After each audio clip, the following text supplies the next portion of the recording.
Proses kedaulatan negara Jepang. Assalamualaikum warahmatullahi wabarakatuh. Nama saya Teguh Julianto. Nama saya Ajeng Dwi Sulistiani. Saya Agung Tetap. Saya Salma Salsabila. Kami akan mempresentasikan Hasil diskusi kami yang berjudul Proses Kedaulatan Negara Jepang. Menurut mitologi tradisional, Jepang didirikan oleh Kaisar Jimmu pada abad ke-7 sebelum Masehi, serta merupakan negara monarki. Jepang menganut sistem negara monarki konstitusional yang sangat membatasi kekuasaan Kaisar Jepang. Kekuasaan pemerintah berada di tangan Perdana Menteri Jepang dan parlemen, sementara kedaulatannya sepenuhnya di tangan rakyat. Dalam Kamus Besar Bahasa Indonesia, monarki konstitusional merupakan bentuk pemerintahan yang mana raja atau ratu merupakan kepala negara dan kekuasaannya dibatasi oleh peraturan atau undang-undang yang berlaku. Jabatan kepala negara berlangsung seumur hidup. Pemilihan kepala negara didasarkan pada keturunan, dan jabatan kepala pemerintahan memiliki jangka waktu tertentu yang disesuaikan dengan peraturan negara. Pemilihan kepala pemerintah didasarkan pada ketentuan negara, apakah pemilihan secara langsung atau melalui parlemen. Jepang telah memenuhi syarat berdaulatnya sebuah negara, karena Jepang memiliki wilayah, Jepang memiliki rakyat, Jepang memiliki pemerintahan, mendapat pengakuan dari negara lain. Teori kedaulatan Tuhan mengatakan bahwa kekuasaan tertinggi dalam suatu negara dimiliki oleh Tuhan. Kaisar dianggap mewakili Tuhan, lalu muncul hukum negara akan kekuasaan negara imbang dan tidak menimbulkan kesewenang-wenangan. Teori ini meyakinkan lahirnya suatu negara terjadi bila dikehendaki Tuhan. Negara yang menganut paham ini disebut negara teokrasi. Proses kedaulatan negara Jepang. Proses hierarki yang tentu saja merupakan hasil dari sebuah proses pembangunan. Pembangunan merupakan satu kebijakan publik yang melibatkan banyak pihak. Kehadirannya merupakan hasil proses politik dan memiliki kepentingan yang didesain, memiliki perencanaan untuk jangka waktu yang telah ditentukan. Yang pertama, adanya sistem yang diperlukan dalam pembangunan. Hal ini disebabkan sistem dapat menggerakkan sebuah pola yang dikehendaki dalam pembangunan. Sebuah sistem akan mempengaruhi bagaimana pembangunan dijalankan dan mencapai tujuan. Yang kedua, kekalahan perang Jepang terhadap Amerika Serikat pada akhirnya menimbulkan kekacauan bagi Jepang.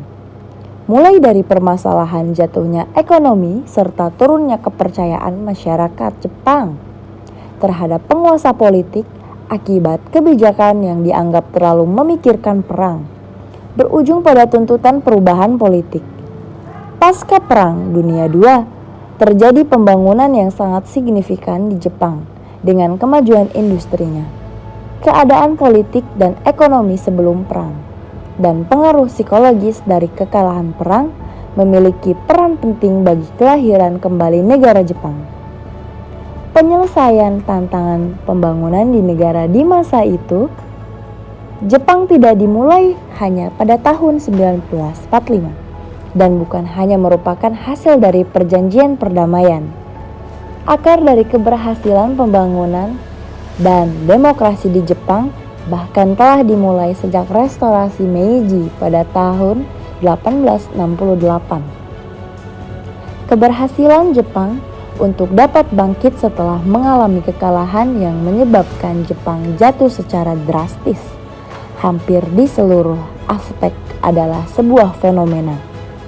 Kebangkitan Jepang tidak datang tiba-tiba.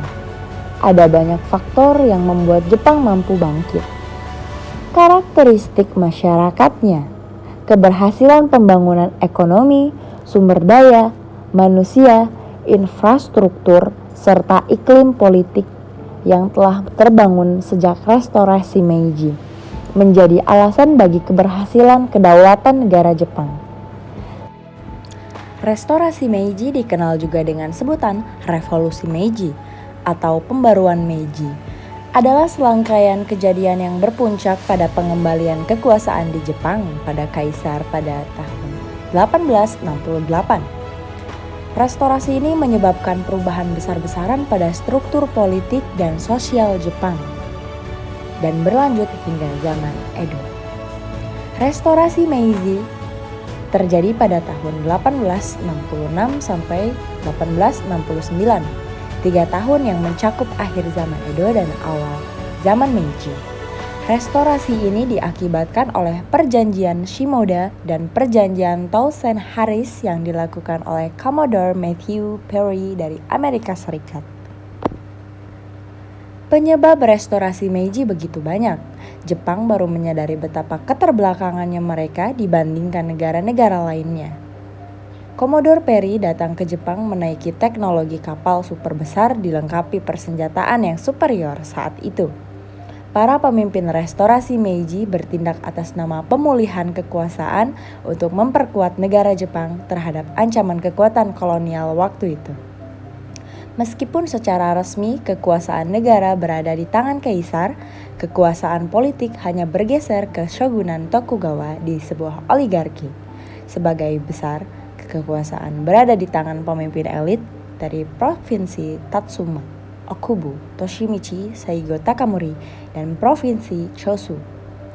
Slogan Jepang yakni Negara Makmur, Militer Kuat, Fukoku Kyohei. Kebangkitan ekonomi Jepang tidak terlepas dari keberhasilan industrinya. Perkembangan industri di Jepang tidak terlepas dari kebijakan pemerintahnya pasca Perang Dunia Kedua. Pemerintahan Jepang menjalankan kegiatan industri dan perdagangan yang secara khusus diatur, direncanakan, dan dikembangkan oleh Kementerian Perdagangan Internasional dan Industri atau Ministry of International Trade and Industry. Sekian dari kelompok kami, terima kasih.